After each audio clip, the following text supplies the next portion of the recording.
तुम्हें ज्यादा दर्द नहीं दूंगी। कौन है तुम? छोड़ो मुझे, छोड़ो मुझे। चिंता मत करो, मैं तुम्हें दर्द नहीं दूंगी। छोड़ो मुझे।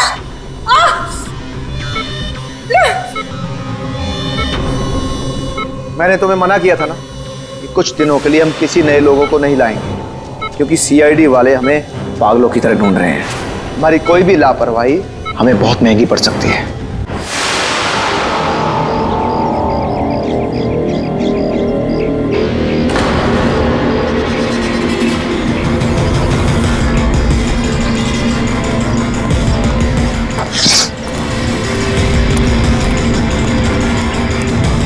ए, रुको, कौन हो तुम?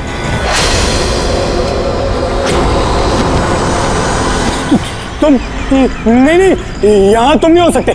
नहीं नहीं, ए रुक, अरे यहाँ आने की परमिशन नहीं है किसी को। वॉचमैन पकड़ो इसे। वो देखो भाग रहा है, पकड़ो उसे।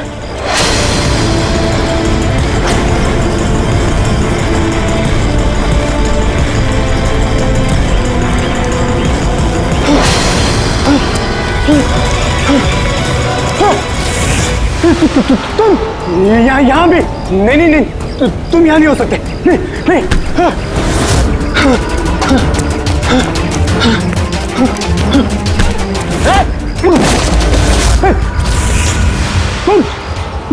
तुम मेरे पीछे क्यों पड़े?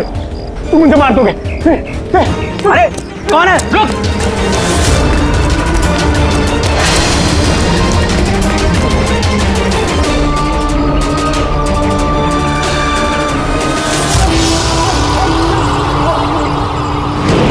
परेश, तुम कहाँ हो? मैं तुम्हारी मदद करने आया हूं। देखो, डरो नहीं, सामने आओ, मैं तुम्हें उससे बचा लूंगा। कुछ नहीं कर पाएगा वो तुम्हारा। सामने आओ परेश।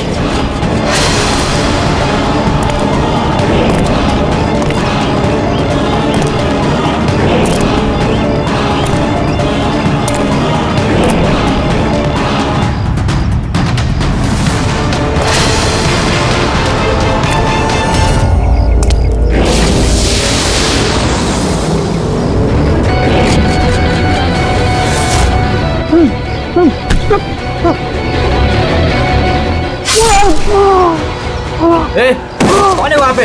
हाँ?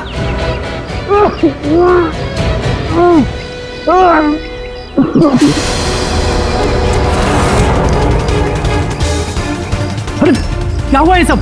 अरे किसने किया? बोलो, बताओ। ठीक तो हो तुम? अरे बताओ किसने किया ये सब? इंस्पेक्टर दया।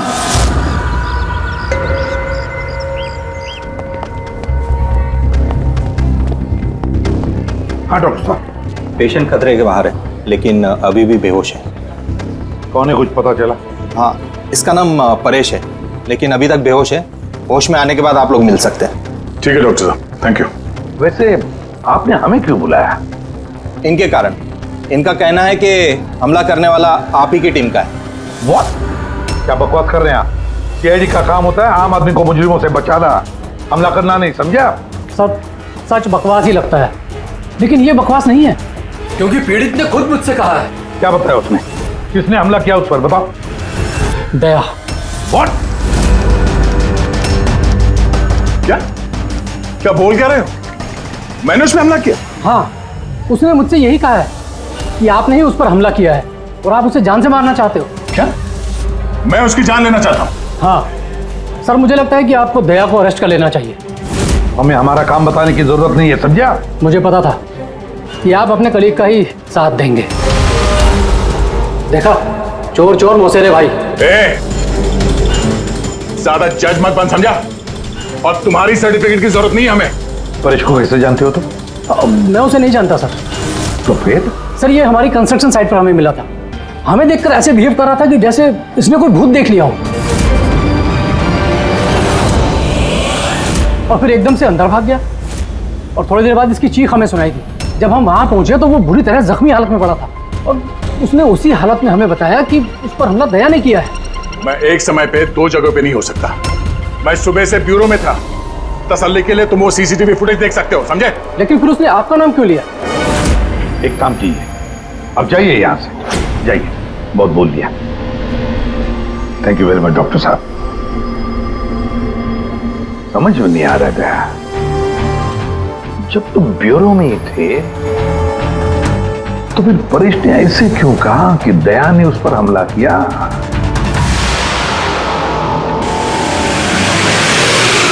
एक बात बताइए, जब आप लोगों ने यहाँ पे परेश को जख्मी हालत में देखा था तो उसके साथ में कोई था या किसी को आते जाते देखा हो? नहीं साहब, वो अकेला ही था। लेकिन सर उसने इंस्पेक्टर दया का पता है, उसने दया का नाम बोला। हम यहाँ वो जानने आए जो उसने नहीं बोला, समझे आप? और दया ऐसा नहीं कर सकता। सर आप इतने यकीन से कैसे कह सकते हैं कि दया सर ऐसा कुछ नहीं कर सकते हैं? जो आदमी अपनी जान दांव पे लगा के दूसरों की जान बचाता हो वो किसी का खून नहीं कर सकता। खुद से ज्यादा मुझे दया पे भरोसा है, समझे?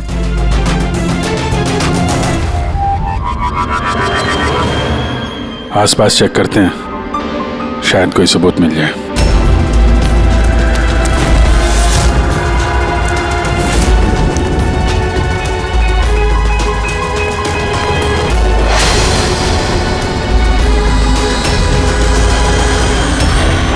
सर हाँ? सर ये देखिए। ओह नो, है कौन ये? जिंदा है। हेलो एम्बुलेंस, ये मालमणी के पास अंडर कंस्ट्रक्शन बिल्डिंग है, वहां पे भेजो जल्दी। तुम लोग जानते हो इसे? ये तो सुबह सर है, ये 2-3 बार पहले फ्लैट देखने आ चुके हैं। लेकिन सर इसे हुआ क्या है? शायद ऊपर से गिरा है।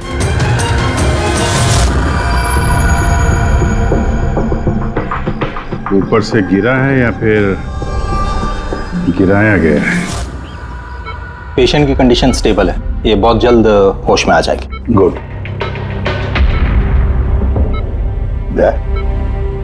क्या हो गया, इसे तुम ऐसे क्यों देख रहे हो? जानते हो इसे? साहब, अभिजीत तुम यहाँ क्या कर रहे हो? जिस अंडर कंस्ट्रक्शन बिल्डिंग में इस परेश पे हमला हुआ है वहां पे हमें एक और आदमी जख्मी हालत में मिला। और एक आदमी? कौन है वो? तो वॉचमैन बता रहा था उसका नाम सुबू है, वहां पे 2-3 बार आया था मकान देखने के लिए। उसके हाथ में से हमें ये कपड़े का टुकड़ा मिला है। अच्छा, छोड़ दो मुझे मत मारो, छोड़ दो मुझे, मत मारो मुझे, छोड़ दो मुझे। परेश, मैं इसे भी प्रद्युमन सीआईडी से। घबराओ मत, तुम्हें कोई कुछ नहीं करेगा, हम तुम्हारे साथ हैं। दया, दया छोड़ दो मुझे, दया छोड़ दो मुझे मत मारो दया। परेश, दया तुम्हारे सामने खड़ा है, मैं इसे भी प्रद्युमन हूँ। दया छोड़ दो मुझे। परेश, दया तुम जाओ, दया तुम क्या चाहते हो मुझसे? दया छोड़ दो मुझे। परेश क्या बात कर रहे हो? दया छोड़ दो मुझे मत मारो दया। परेश मैं दया नहीं, मैं अभिजीत हूँ। दया जाओ यहाँ से, जाओ। अरे दया इधर है।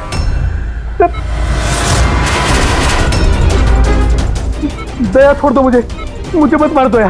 परेश इधर देखो, हम पहले मिल चुके हैं, तुम जानते हो मुझे। दया छोड़ दो मुझे मत मारो। सब दया हो, तुम सब दया हो, मुझे मत मारो। डॉक्टर, दया छोड़ दो मुझे। डॉक्टर, दया छोड़ दो मुझे। डॉक्टर साहब, देखिए ना क्या हो गया इसको? दया छोड़ दो मुझे। एक मिनट, सब दया कुछ नहीं होगा तुम्हें। एक मिनट, सब दया हो तुम। सब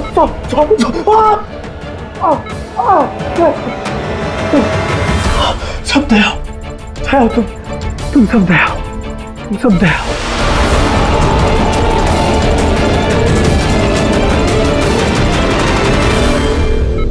ये चक्कर है क्या? और हर किसी के चेहरे में उसे मेरा चेहरा नजर आता है।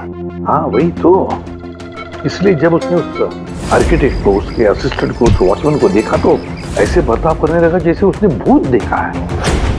और उसके दिमाग का भूत दया तुम हो। तुम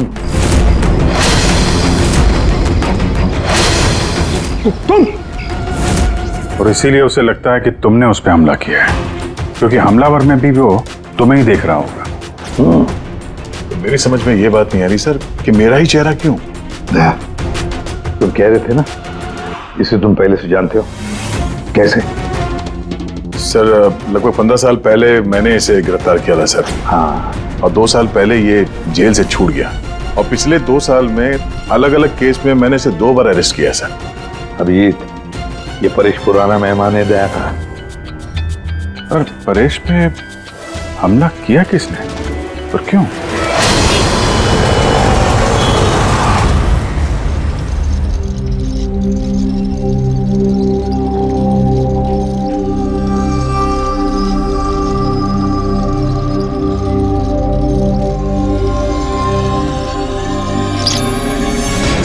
अरे मैडम जरा ध्यान से।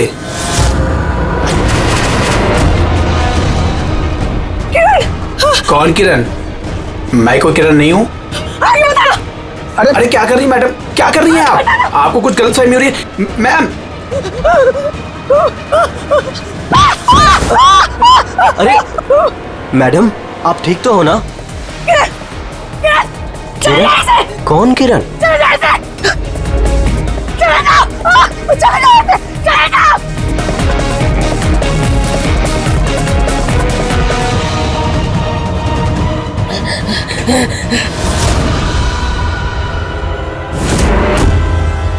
क्यों सुबह, कैसी तबीयत है तुम्हारी?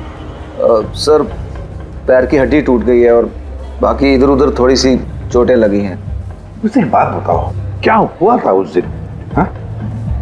वो आदमी सीढ़ियों से भाग रहा था जब मैं उससे टकराया, और जब मैंने उसके हाथ में चाकू देखा तो मैंने शोर मचाया और उसे पकड़ने की कोशिश की, लेकिन तब उसने मुझे धक्का दे दिया और मैं नीचे गिर गया। उसके बाद सर कुछ याद नहीं। सुबह, तुम्हारे हाथ में से हमें वो जो एक कपड़े का टुकड़ा मिला था, लाल कलर के चौकड़ी का, क्या वो उस आदमी की शर्ट का टुकड़ा था? जी सर, शर्ट पहना था उसने वो, और हाथापाई के दौरान शायद वो मेरे हाथ में आ गया था। अच्छा ये बताइए, उस आदमी का चेहरा देखा था? सब कुछ इतनी जल्दी में हुआ कि कुछ याद नहीं। ठीक है, अब तुम जाओ, अगर जरूरत पड़े तो हम तुमसे फिर मिलेंगे, ठीक है? जी सर, थैंक यू सर। जाओ।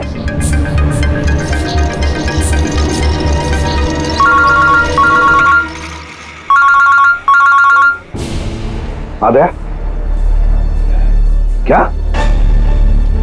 कहां पर? अच्छा ठीक है, मैं अभिजीत और पुरी को भेजता हूं उधर। हाँ हाँ, अभी अभी। यस। क्या हुआ सर?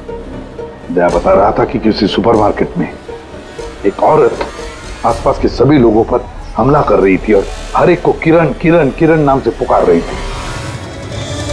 देखिए मैडम, हम लोग सीआईडी से हैं, आपकी मदद करने के लिए आए हैं, ठीक है? ये चाकू हमें दीजिए। तुम्हें किरण हो? देखिए मैडम, मैं किरण नहीं हूँ, मैं इंस्पेक्टर अभिजीत हूँ। मैं तुम्हें भी जान से मार दूंगी। मैं नहीं छोड़ूंगी। आप प्लीज नहीं छोड़ूंगी। चाकू रखिए। तुम भी किरण हो, मैं बोल। सॉरी। क्या हुआ? सॉरी। Oh no. अरे क्या हो गया? ये औरत गिर कैसे गई? क्या हुआ? हटिए, आजा। एक्सक्यूज मी, हटिए, पीछे हटिए। 1 मिनट पीछे आइए।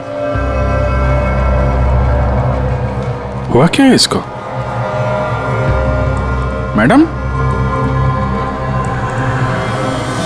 सुनिए। क्या हुआ इसे? मैडम, सर ये तो मर चुकी है। क्या? इसके शरीर में टेट्राकोटॉक्सिन या ब्यूरारे नाम का जहर इंजेक्ट किया गया था, जिसकी एक बूंद भी जानलेवा हो सकती है। मगर ये जहर तो हमारे देश में आसानी से नहीं मिलता ना? सिर्फ उसे ही मिलता है जो बड़ा रिसर्च कर रहा हो। तो भगदड़ में किसी ने वो पॉइजन इसे इंजेक्ट कर दिया। मगर एक काम करो, इस हादसे के वक्त का जो सीसीटीवी फुटेज है ना, वो अच्छी तरह से चेक करो। खूनी की तस्वीर उसी में मिलेगी। सर। और सर इस परेश का क्या? इसे हर जगह मैं ही क्यों दिखता हूँ? सालू के साहब, मुझे तो ये केमिकल की बहुत बड़ी गड़बड़ लग रही है। ठीक कह रहे हो फ्रेडी, बस ये वाकई किसी खास केमिकल की वजह से, क्योंकि मुझे इसके और परेश के दिमाग में एक अलग किस्म का केमिकल मिला है। तुम्हारे कहने का मतलब है कि इसी केमिकल की वजह से इन दोनों का बर्ताव एक जैसा है और एक ही चेहरा इन दोनों को दिखता है। हाँ बस, और मैं इस केमिकल को और डिटेल में समझने की कोशिश कर रहा हूँ। मतलब जब तक इस परेश के दिमाग पर इस केमिकल का असर रहेगा, हमें कोई जवाब नहीं मिलेंगे। और अभिजीत, ये कपड़े का टुकड़ा जो आपने हमें दिया था, इसमें से भी हमें कुछ मिला है। कमाल है तारिका जी, आज तो फोरेंसिक में एक के बाद एक सबूतों का खजाना हाथ लग गया है। क्या मिला क्या आपको? ये कॉटन का कपड़ा है और इसके रेशो में आटे के कुछ ट्रेसेस मिले हैं। आटा? सिर्फ आटा? सिर्फ आटा। हाँ वाकई खजाना तो हाथ लगा है। आटा। सर ये फोटोग्राफ है सर। ये जितने भी लोग हैं इनमें से किसी ने उन्हें पॉइजन का इंजेक्शन दिया सर। अब और एक काम करो, ये जितने सारे लोग हैं ना, इन सब की मूवमेंट ट्रैक करो। शॉपिंग मॉल में खून होने से पहले ये लोग कहाँ थे, कहाँ से आए, क्या क्या कर रहे थे, और खून होने के बाद में देखो ये लोग कहाँ कहाँ गए। ओके?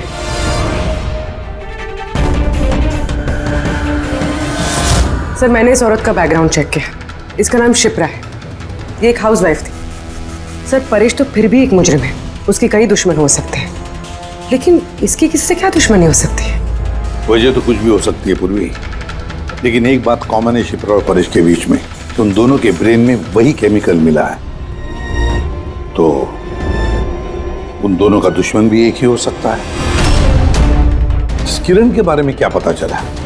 सर किरण शिप्रा का पति था और 2 साल पहले ही उसकी मौत हो चुकी थी। सर किरण शिप्रा को काफी मारता पीटता भी था। कोई ना कोई बात तो है इस परेश और शिप्रा के बीच में, कोई कॉमन बात, जिसकी वजह से ये दोनों भी उस खूनी के निशाने पर आ गए।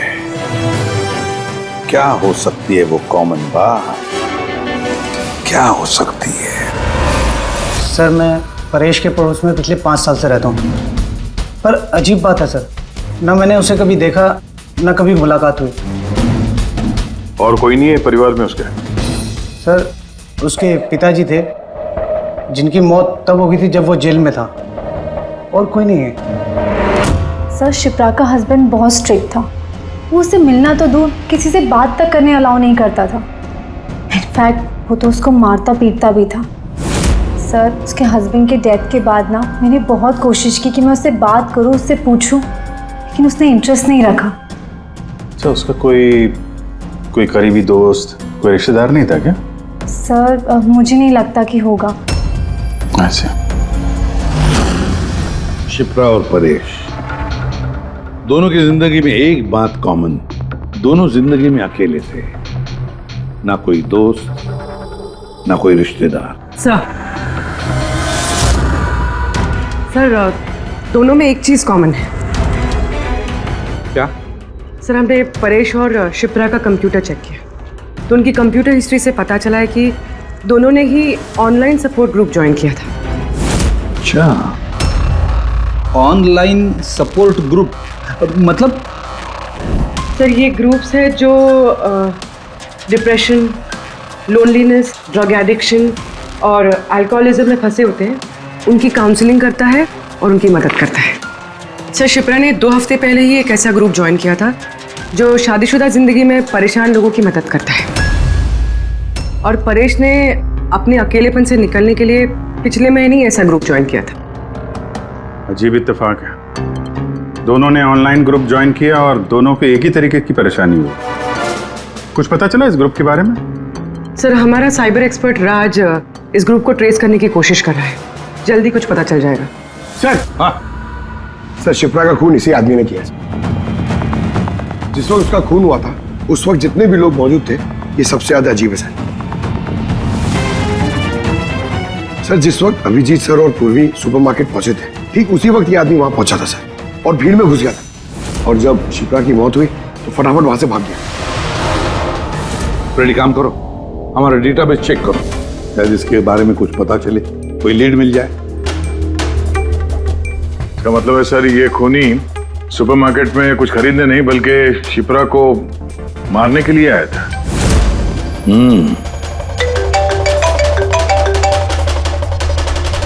हाँ राज, ओके ठीक है, तो तुम मुझे एड्रेस SMS कर दो। Thank you. Sir cyber expert Raj का फोन था। उसका कहना है कि ये दोनों ग्रुप्स एक ही आईपी एड्रेस से बनाए गए हैं। एक ही कंप्यूटर से?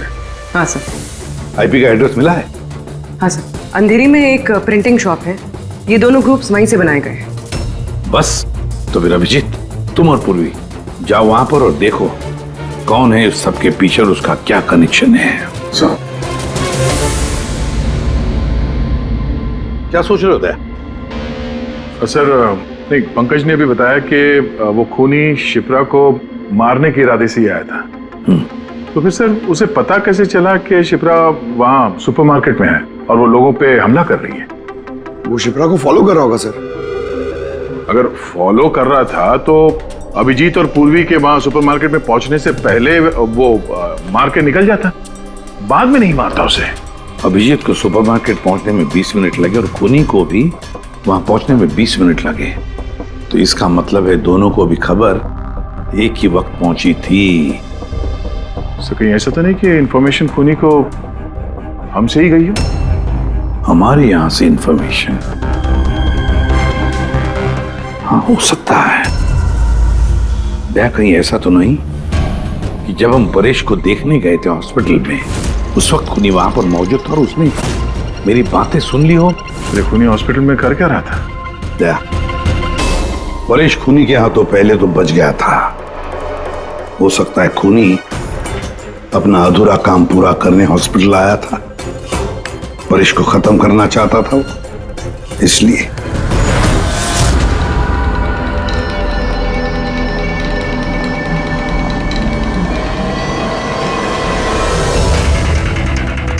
डॉक्टर साहब, क्या आपने इस आदमी को देखा?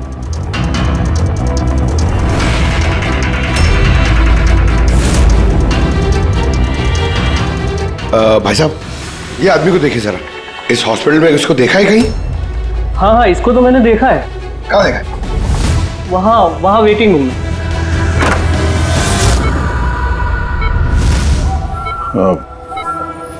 क्या कोई आया था क्या? नहीं सर, यहाँ कोई नहीं आया। ठीक। हाँ दे सर, परेश तो ठीक है पर वो खूनी अभी तक दिखा नहीं। कहीं तो चुप कर बैठा ही है दया, सही वक्त का इंतजार कर रहा है।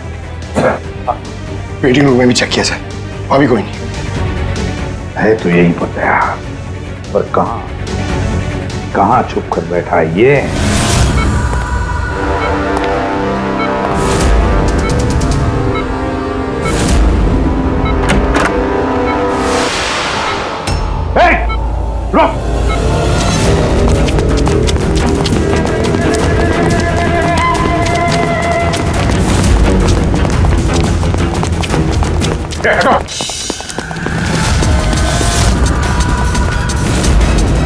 कहाँ भागोगे? रुक!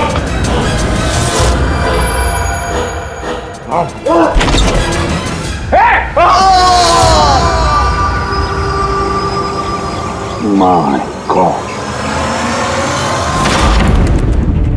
हाँ भाई, क्या मिला? सर ये दोनों साइड डिलीट किए जा चुके हैं, अब वो ऑपरेशनल नहीं है। मतलब अपराधी ने सबूत मिटा दिया? जी सर, पर सर कुछ इंटरेस्टिंग चीजें मेरे हाथ लगी है। क्या? ये देखिए सर, इसी आईपी एड्रेस से, इसी कंप्यूटर से उस तरीके के 6 और ऑनलाइन सपोर्ट ग्रुप बनाए गए हैं। तो लोगों को फंसाने के लिए ऐसे कई ग्रुप बनाए गए हैं? बिल्कुल सर। सर बाकी ग्रुप डिटेल में चेक कर लेता हूँ। मतलब सर, परेश और शिप्रा के अलावा और भी कई लोग हैं जिन्हें इन लोगों ने फंसाया है। मगर सर मकसद क्या हो सकता है इस तरह से साइट बना के लोगों को टारगेट करने का? वही केमिकल से रिलेटेड कुछ होगा। ये कुछ मिला रजिस्टर में? हाँ सर। सर पिछले 3 महीनों में 85 लोगों ने एक कंप्यूटर यूज किया है। सबकी डिटेल्स चेक करनी पड़ेगी।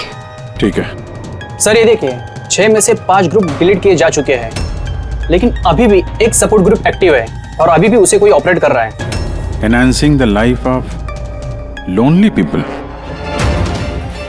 मतलब साफ है, ग्रुप बनाया जाता है, तना लोगों को फंसाया जाता है और बाद में ग्रुप डिलीट। तो अब उन्हें एक और शिकार की जरूरत है। एक आइडिया कुछ पता चला इस आदमी के बारे में? फिलहाल तो कुछ नहीं, वॉलेट के अलावा इसके पास कुछ भी नहीं मिला है, मोबाइल फोन तक नहीं। तो हमारे पास कोई सुराग नहीं है। दया, ये केस दिखता उतना सिंपल नहीं है, बहुत बड़ा षड्यंत्र है ही है। कई सारे लोग इसमें इन्वॉल्व हैं। ये तो इस खेल का मोहरा लग रहा है सर, कभी भाड़े का। और इस केस का मास्टरमाइंड अभी भी आजाद घूम रहा है, अपने नए शिकार की तलाश में होगा। जल्द से जल्द ढूंढना होगा सर इसे। हाँ पंकज, आराम से। बस खड़े। ये क्या ही था उनके? सर आप ये क्या खेल खेल रहे हैं पंकज के साथ? नहीं नहीं, ये कोई खेल नहीं है। बस मैंने बताया था ना, ये केस बहुत ही पेचीदा है, बड़ा कॉम्प्लेक्स है। याद है ना, मैंने बताया था उस परेश के और उस शिप्रा के दिमाग में मुझे एक अलग तरीके का केमिकल मिला था। हाँ, मैंने उस केमिकल को रिप्लिकेट किया और इस पंकज के शरीर में इंजेक्ट कर दिया। What? तू पागल हो गया फारूक है? अगर इसे कुछ हो गया तो? अरे कुछ नहीं होगा यार, बिलीव मी, मैं पागल हूं क्या?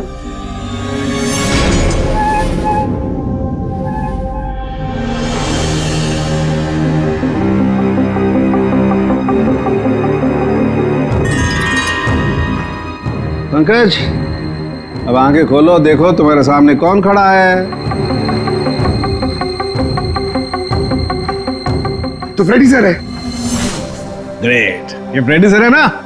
अब इस तरफ देखो पंकज, यहां कौन खड़ा है?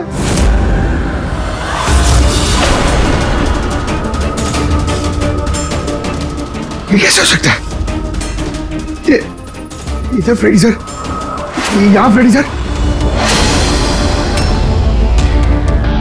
मतलब शाहरुख है, ये परेश और शिप्रा के साथ यही हो रहा? सर बंद कर। बस बस, पट्टी लगा लो, पट्टी लगा लो बस। ये देखा बस, इसे फ्रेगोली सिंड्रोम कहते हैं। इस सिंड्रोम में इंसान को एक ही चेहरा हर चेहरे में दिखाई देता है। उस इंसान का चेहरा जिसे या तो वो सबसे ज्यादा नफरत करता है या जिससे सबसे ज्यादा डरता है। पंकज, मुझसे इतनी नफरत करता है तू? अरे सर, आपसे नफरत थोड़ी करता हूँ सर, आपसे तो मैं डरता हूँ। पंकज को मैंने इस केमिकल का बहुत थोड़ा सा डोज दिया, इसीलिए इस पर वैसा असर नहीं हुआ जैसा शिप्रा पर और परेश पर हुआ था। परेश और शिप्रा को तो इतना हैवी डोज दिया गया था कि उनके दिमाग पर गहरा असर हुआ और साइकोसिस लेवल पर पहुंच गए। इसलिए दोनों ऐसा रिएक्ट कर रहे थे जैसे सामने भूत दिख गया हो। तो इसका मतलब जैसे जैसे परेश के दिमाग से ये केमिकल का असर कम होगा, नॉर्मल हो जाएगा और हमें अपराधी तक पहुंचने का जरिया मिल जाएगा। हो सकता है, लेकिन दावा नहीं कर सकते। और हाँ, हम ये भी नहीं कह सकते कि इस केमिकल का असर कितने दिनों में खत्म होगा।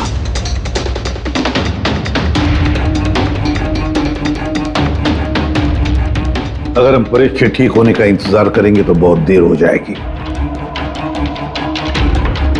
हमें कोई और तरीका ढूंढना होगा, कोई और तरीका। हाँ पूर्वी। सर, मैंने वो ऑनलाइन ग्रुप पे रजिस्टर कर लिया और डिटेल्स भी एकदम परेश और शिप्रा की तरह दी है। नो फ्रेंड्स, नो फैमिली, एकदम अकेले। उन लोगों को ऐसे लोगों की तलाश है। ये तुम्हारा ट्रैकर, इससे पता चलता रहेगा तुम्हारे मूवमेंट के बारे में। और ये तुम्हारा कैमरा। हमारे पास सिर्फ ये वॉलेट है सर, उस आदमी की पहचान और असलियत जानने के लिए, और ये कुछ चीजें मिली है साथ में। पेट्रोल पंप का बिल, ये होटल का मैच बॉक्स, खरीदा हुआ मैच बॉक्स, ये नंबर किसका? ये सेल फोन लगता है किसी? सर हम इस पेट्रोल पंप पे गए थे, वहां से पता चला सर ये आदमी महीने में 2-3 बार वहां पे आता है और सीसीटीवी फुटेज में हमने देखा कि वो अपने बाइक पे हर बार अलग अलग नंबर प्लेट लगा के आता है। हाँ, और पेमेंट कैश में करता है। और सर, ये मैच बॉक्स जिस होटल का है वहाँ पे भी हमने पूछताछ की। वो आदमी महीने में 5-6 दफ़ा खाना खाने आता है और पेमेंट भी कैश से करता है। सर, ये नंबर के बारे में आप पूछ रहे थे सर, ये बार में एक लड़की है जो काम करती है, उसका है। वो कह रही थी कि उस आदमी का नाम अशोक है और 1-2 बार उनसे बात हुई है, फिर वो गायब हो गया सर। मतलब हमारे पास इस अशोक के बारे में सिर्फ इतनी इंफॉर्मेशन है। एक काम करते हैं, सारी जो लोकेशंस है ना, पेट्रोल पंप, बार और ये होटल, देखते हैं कहाँ कहाँ पर है। जरा मैप दिखाओ।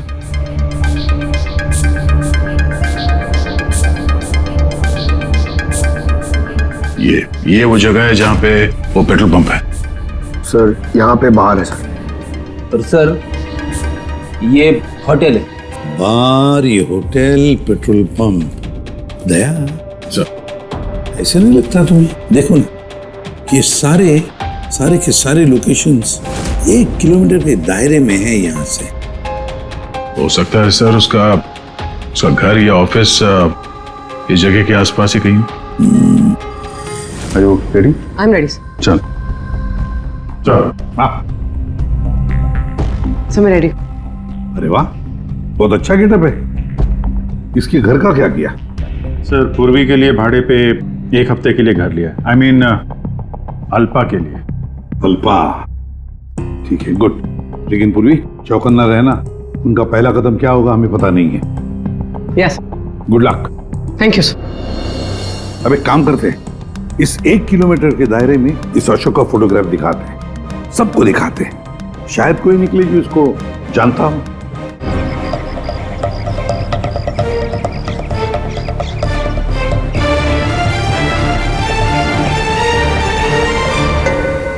पूर्वी। हाँ सर। चौकन्ना रहना।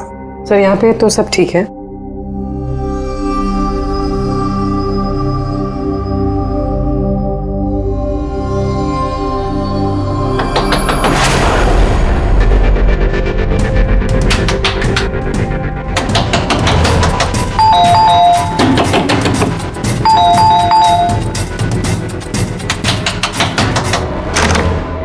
जी कहिए। वो मेरे पीछे ना कुछ गुंडे पड़े, मैं अंदर आ सकती हूँ प्लीज?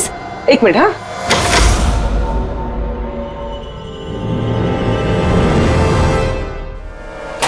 हाँ जल्दी आओ। क्या क्या क्या हुआ क्या तुम्हें? अरे ये तो आदित्य है, शिप्रा की पड़ोसन। वो एक्चुअली मेरे पीछे कुछ गुंडे पड़ गए थे, मुझे समझ नहीं आ रहा था, इसलिए मैं आपके घर आ गई। कोई बात नहीं। Thank you miss. अल्पा। और तुम? अदिति। बैठो।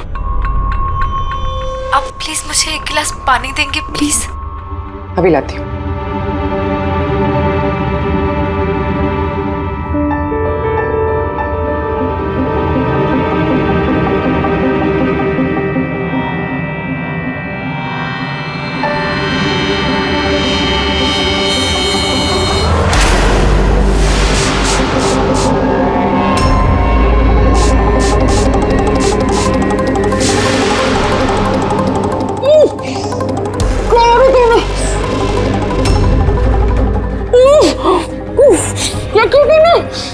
मत कर, कुछ ऐसा नहीं किया, ज्यादा दर्द नहीं दूंगी तुझे मैं।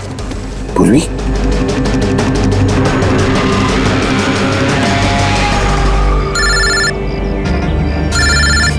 हाँ सर। क्या शिप्रा की पड़ोसन अदिति? सर मैं फौरन वहां पहुंचता हूं। नहीं सर, अब अशोक का भी पता नहीं चला। ये सर। सब कुछ प्लान के मुताबिक तो चल रहा है। अब देखते हैं आदिति पूर्वी को कहां लेकर जा रही है। अरे ये क्या, ट्रैकर एक ही जगह पे मूवी नहीं हो रहा? कहीं ऐसा तो नहीं उन लोगों को ट्रैकर के बारे में पता चला हो, निकाल कर फेंक दिया हो? माय गॉड, अब तक पहुंचेंगे कैसे इन सब तक?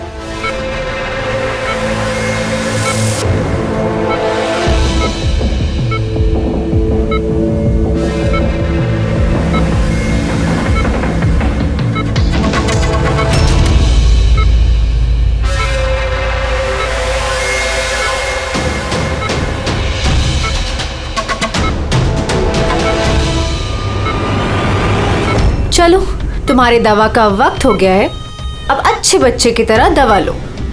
और तुम बिल्कुल भी टेंशन मत लेना, तुम्हें ज्यादा दर्द नहीं दूंगी। कौन है तुम? छोड़ो मुझे, छोड़ो मुझे। चिंता मत करो, मैं तुम्हें दर्द नहीं दूंगी। छोड़ो मुझे।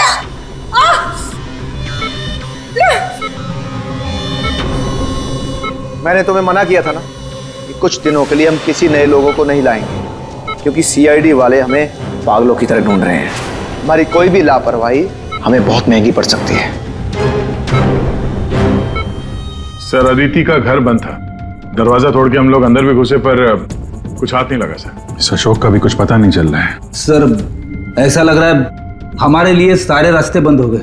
नहीं फ्रेडी, हमारे लिए कोई रास्ता बंद नहीं होता, हम सीआईडी वाले रास्ता बनाते हैं। सर, वो लोग कहीं पूर्वी को केमिकल इंजेक्शन ना दे दे।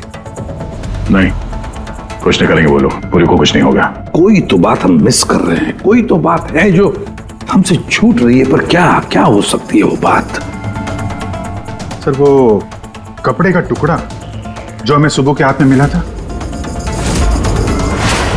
उसके रेशे में आटा मिला था हमें। हाँ सर, आटा। जब मैं अशोक के बारे में रोड पे लोगों से पूछ रहा था, हाँ, तो वहां पे मैंने एक आटा की चक्की देखी थी और उसके पीछे एक पुरानी बिल्डिंग भी है। तो फिर जरूर वो आदमी जिसने परेश पर हमला किया उस आटे की चक्की के आसपास ही रहता होगा, इसीलिए तो उसकी शर्ट पर आटा आ गया। तो ये भी तो हो सकता है कि परेश पे हमला करने वाला अशोक ही हो। सर, वो कपड़े का टुकड़ा भी अशोक का ही हो सकता है।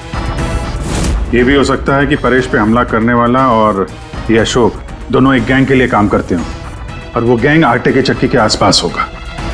सबके सब आटे के चक्की के आसपास ही हो गया अभिजीत, और पूर्वी को भी उस चक्की के आसपास ही रखा होगा।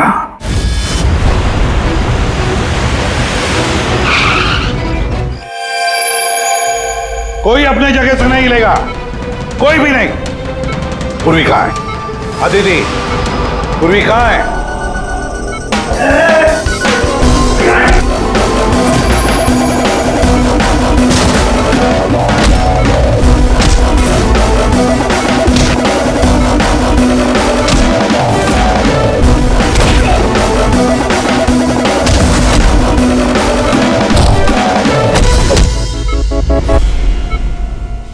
सब नर्सेज और डॉक्टर इस तरफ आ जाओ। चले, चलो तुम भी जल्दी।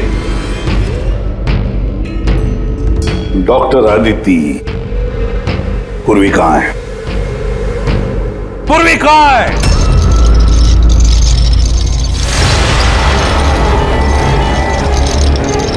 तुम्हारी पूर्वी मेरे पास है एसीपी।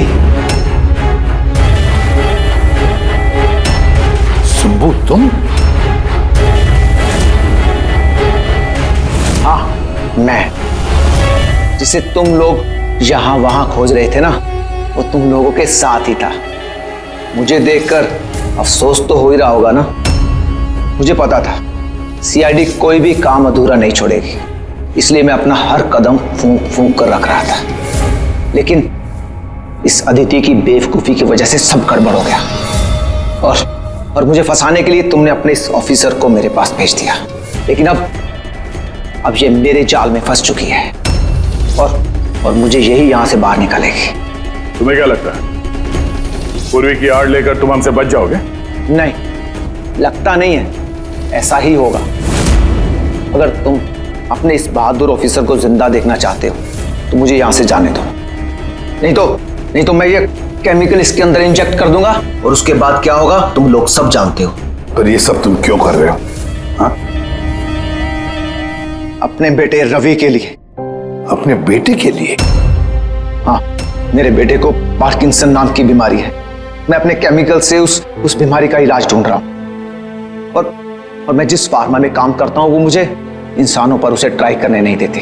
इसीलिए तुमने अपने तरीके से लोगों को फंसा के उन पे ये एक्सपेरिमेंट करना शुरू कर दिया।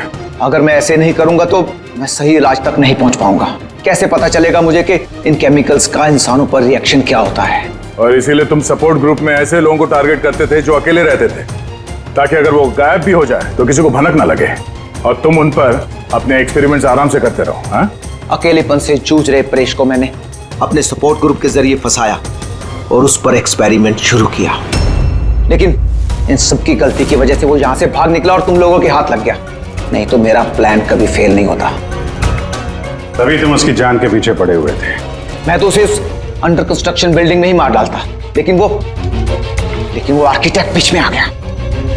वहां तुम भी तो जख्मी हालत में मिले थे, ये क्या चक्कर है? परेश को जैसे ही मैंने चाकू मारा मुझे लोगों की आवाज आई और मैं वहां से भागना चाहा और हड़बड़ी में तुम्हारा पैर फिसल गया और तुम सीधे नीचे गिर गए।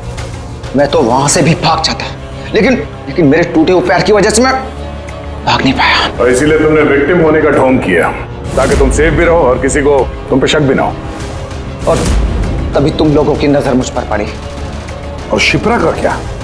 उसे तो तुमने किडनैप नहीं किया था, वो तो सुपरमार्केट में घूम रही थी। सपोर्ट ग्रुप में से अदिति ने शिप्रा को चुना और हमने डिसाइड किया कि हम उसे किडनैप नहीं करेंगे और चुपचाप ये ड्रग देते रहेंगे। खिलाड़ी तो तुम शातिर हो और थोड़े कच्चे हो, नहीं तो हमारे लिए सबूत नहीं छोड़ते तुम। याद है ना तुम्हारा वो शर्ट, उसका एक टुकड़ा, कपड़े का टुकड़ा, उस पर जो आटा लगा था ना, बस उसी के जरिए हम तुम तक पहुंच गए।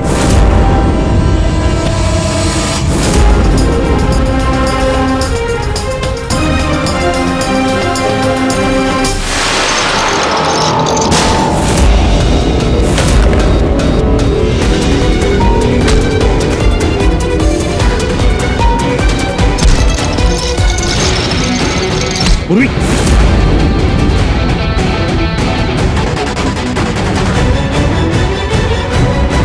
पूर्वी देखो, हाँ क्या किया तुमने सुब्बू? कभी सोचा है? हाँ? अपने बेटे को बचाने के लिए तुमने न जाने कितने लोगों की जान दांव पर लगा दी, पर यह नहीं सोचा ना कि सही क्या है गलत क्या है। तुम्हारे बेटे को तो हम अच्छी से अच्छी ट्रीटमेंट दिलवाएंगे, मगर तुम्हें जेल की सलाखों के पीछे बिठा देंगे। शायद फांसी का ऑर्डर भी आ जाएगा तब तक।